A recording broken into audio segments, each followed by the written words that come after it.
A minha produção ela é marcada por essa experiência de estar diante do mar. De estar diante do mar. E esse mar é um significante que vai se transmutando na minha poesia, tanto quanto o significante da existência, do futuro, da finitude. E a outra coisa também que não está mais ligado ao significante, mas ligado ao ritmo, ao tempo marinho, ou seja, o movimento das ondas, o movimento das marés, o som que você tem quando coloca a concha no ouvido.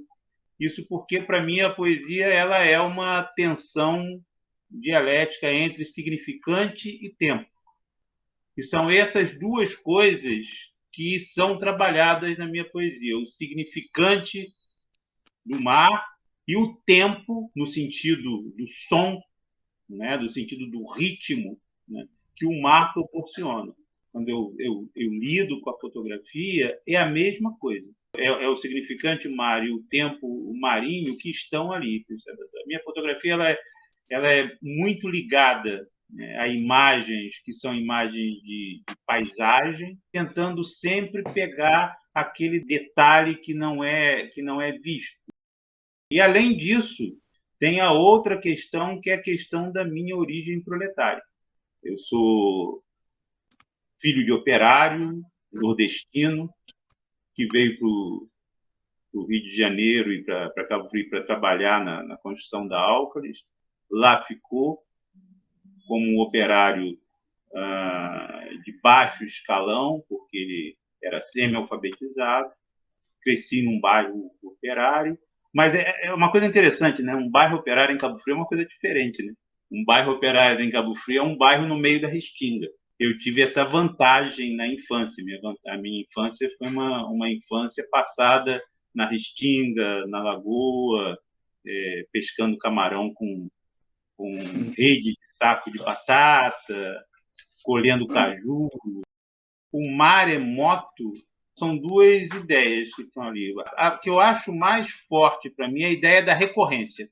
O mar e o moto é a coisa que recorre. A onda que se repete, a maré é aquilo que se repete incessantemente, obstinadamente. A obstinação é uma coisa importante na recorrência, porque a obstinação é uma coisa que tem a ver tanto com a recorrência da ideia de mar, mas também a recorrência da obstinação que alguém que tem uma origem proletária precisa ter para conseguir superar as circunstâncias. Amante dos barcos que por mim passam, não tenho chegadas ou partidas. Exilada à ilha, tenho mar, tenho peixe, tenho terra. Sou grávida, sou pródiga. Exilada à ilha, no entanto, não tenho cais em mim. Eu nasci no interior do Ceará, na zona dos Cariris. Minha infância é toda rural. Às vezes, quando eu faço uma visão retrospectiva, eu penso como isso foi desaguar em textos, né, em coisas que tenham algum preparo para que as pessoas vejam, que tenha alguma organização, digamos assim. O livro de estreia em Sabará, né? E depois de 10 anos, aí eu reuni e publiquei o Pedra Habitada. Depois eu publiquei pela Eblis, o Camisa Qual. Depois veio o Fragma. E, por último, o Sutur. A capa é uma fotografia minha. Uma fotografia, é curioso, que eu via a minha família, né? Isso aí eu tenho na minha família tem muita coisa memoriosa, eu chamo a família elegíaca. E as fotografias que eles me mostram, cada um via, sentia saudade e guardava, né? Eu tentava um caminho reverso até chegar ao objetivo e, por fim, ao olho de quem fotografou. A fotografia, para mim, mostra muito de quem está fotografando. Muito me fascina a fotografia que expressa, que narra uma coisa, que semeia interrogações, assim. Coincidência ou não, o Sutur, ele tem vários momentos fotográficos. Justamente essa minha visita às fotos antigas, eu me deparei com camadas simbólicas, camadas metafóricas, linguísticas da fotografia. Soavam certamente inquietos, diante da taipa coberta com o lençol. Os meninos perfilados em posição de fuga, sujos descalços entre espantados e retraídos, alheios a quem lhes pede para sorrir, e aquele sem noção em camisa discrepante, como será visto? Para você ver, né? A distância desse texto para a foto seguramente é de mais de 50 anos.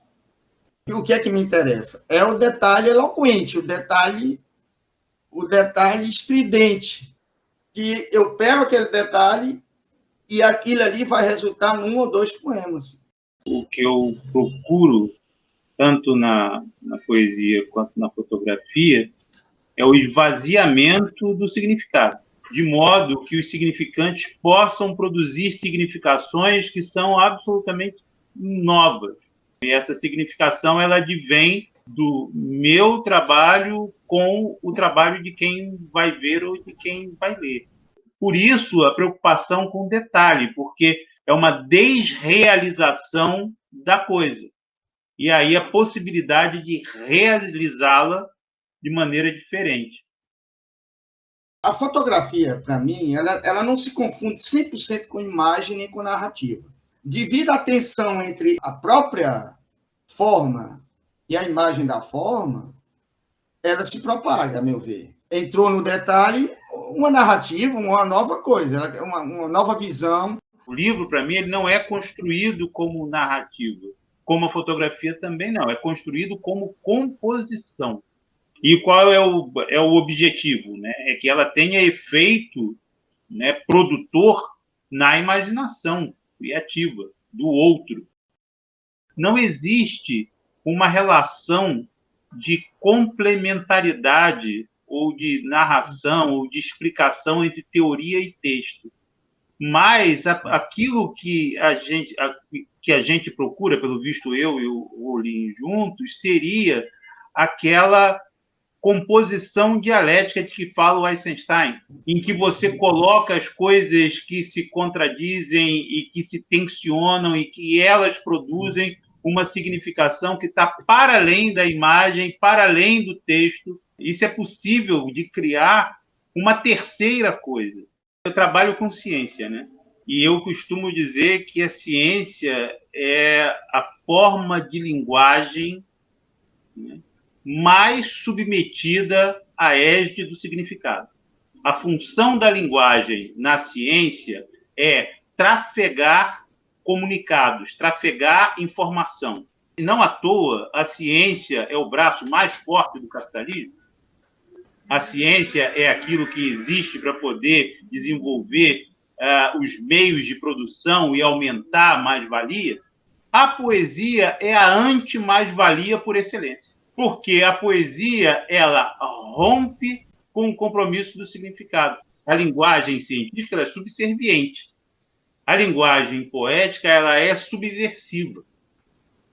Então, se existe um lugar onde eu me sinto mais, abre aspas e fecha, né, revolucionário, para não insultar os verdadeiros revolucionários, é na poesia, que é onde você se rebela contra a lógica do capital, a lógica da informação, a lógica da transferência de comunicados, a lógica do mais-valor. É ali onde é possível se criar uma tensão, uma contraposição, uma subversão de um mundo que parece que está dado. A linguagem do direito ela é, por natureza, normativa e baseada no poder, no autoritas, né? Na autoridade. Eles dizem com 10 palavras quando poderia dizer com uma. Então, você percebe claramente que há uma reiteração autoritária. Há um posicionamento enfático anti-cidadão, anti-economia, tudo. Né? Quer dizer, são sentenças que se pretendem ser não só definitivas, como inquestionáveis. Eu sempre tratei, desde a Bíblia, todas essas sumas teológicas, de uma forma promíscua. A solução para mim é tratar essas linguagens pela promiscuidade. Eu digo, olha, eu vou ler isso aqui, mas eu vou passar um filtro da ironia. Eu tenho vários textos que aqui e acolá tem um vocábulo de natureza jurídica, né, vamos dizer assim, mas ele é aplicado de uma forma irresponsável, de uma forma jocosa, às vezes. Tem aquela função de autoridade, mas ali, meu amigo, no meu texto, eu vou sacanear. Para mim, por definição, a poesia seria a subversão da linguagem. Mas quando você começa a repetir clichês, aí realmente fica problemático. Aí é uma repetição de clichês, de fórmulas, né? Que é o que acontece com o cinema, é o que acontece com a literatura. A poesia não estaria livre disso, né? Embora eu gostasse de acreditar que estivesse. Olha, eu tento evitar ao máximo a questão da lamúria, né? Que nenhuma situação governamental, nenhum status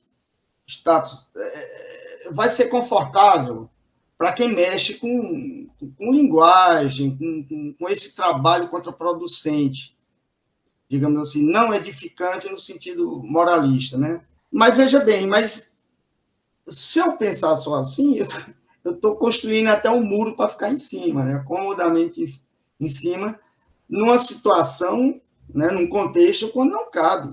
O tempo de guerreiros e celebrantes acabou, não existe mais. Acabou há muito tempo. Mas eu acho que tem que ter um alento, né? Um alento de, aponta aquela coisa, um outro mundo é possível. Não, vários mundos são possíveis. Inclusive esse mundo cocô que está aí. A minha frustração maior é o seguinte, eu esperaria outra coisa, no sentido não de aprimoramento, de evolução, né?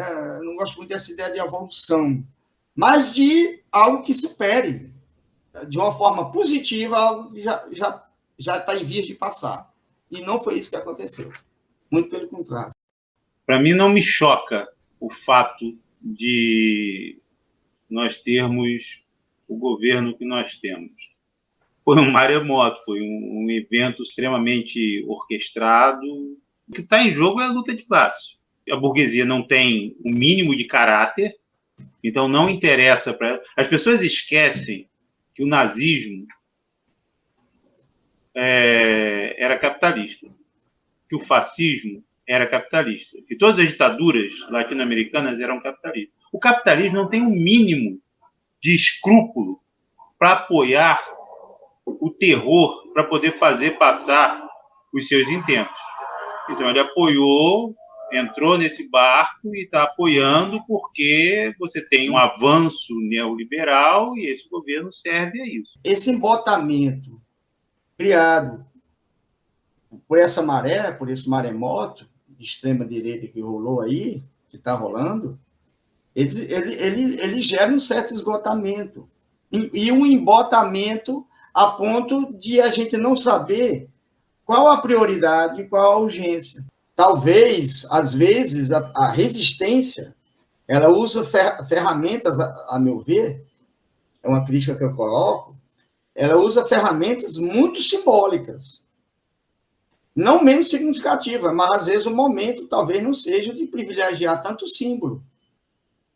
Porque outros campos opressores, eles são mais pragmatistas. E outra coisa, estão no poder, né? Aí é que está o problema.